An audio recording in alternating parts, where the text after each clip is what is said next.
نحمده ونصلي على رسوله الكريم أما بعد فأعوذ بالله من الشيطان الرجيم بسم الله الرحمن الرحيم إن الحكم إلا لله صدق الله العلي العظيم আমরা সকলে অবগত আছি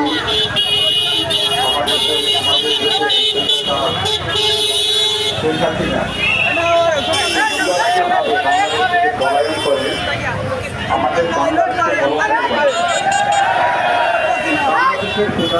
প্রধানমন্ত্রী আসলে থেকে সম্মানিত যেভাবে আপনি আমার ব্যবসায়ীদের ব্যবসা বন্ধ করেন, চাকরিজীবী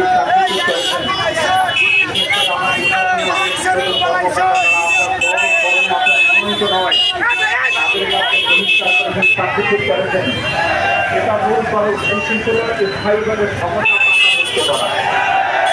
কিন্তু আমরা দেখেছি মিডিয়া হত্যার মাধ্যমে আপনি যেই ষড়যন্ত্র করেছেন, শাপলা চত্বরে যে সমস্ত রমাইকে আপনি নির্মমভাবে শাহাদাত বরণ করার জন্য কার্য করেছেন, বাংলাদেশের হজরত রমাইকে ফাঁসির কাছে ঝুলিয়েছেন, আমাদের সাহেবের চরমাইকে যেইভাবে আক্রমণ করে রক্তাক্ত করে আমাদের হৃদয়ের স্পন্দন থেকে হৃদয় থেকে রক্তক্ষরণ করেছেন। বাংলাদেশের মুসলমান ঘর ঘর থেকে মহল্লা মহল্লা থেকে গ্রামগঞ্জ থেকে শহর শহর থেকে প্রতিষ্ঠান থেকে ব্যবসা বাণিজ্য থেকে এমনভাবে দুর্বার আন্দোলন করা শুরু করেছেন, বিশেষ করে প্রাইমারি স্কুল, মাধ্যমিক বিদ্যালয়, কলেজ, বিশ্ববিদ্যালয়, মাদ্রাসা, নুরানি মাদ্রাসা, বাংলাদেশের যে সমস্ত রমাইকেরাম সহ আন্দোলনের ঝাঁপিয়ে পড়েছেন।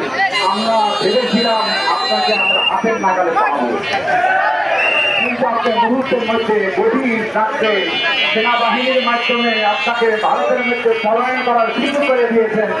আমরা স্বাধীনতার সহিত কথা বলেছিলাম যে আপনি আমাদের ভাই বোনদেরকে পুলিশের মাধ্যমে আপনার পেশোয়া বাহিনীর মাধ্যমে পিটিয়ে তাদেরকে অনেক সময় উলঙ্গ করে দিয়েছিলেন, তাদেরকে অনেক মা বোনদের কষ্ট খুলে দিয়েছিলেন। আমরাও ভাবছিলাম হয়তো আপনার কষ্ট খুলে রাখবেন, কিন্তু সেটা আমরা করতে পারি না। এই জন্য আমরা দুঃখিত। ইচ্ছাদের সহিত আপনি পলায়ন করেছেন।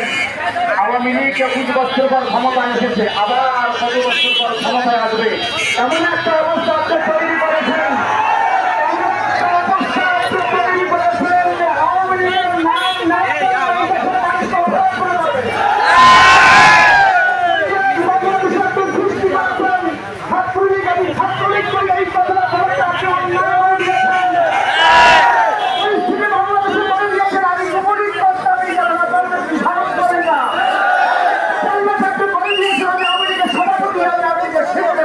এই কথাটা বলার জন্য তিনি লজ্জাবোধ করে করবেন, আপনি করেছেন।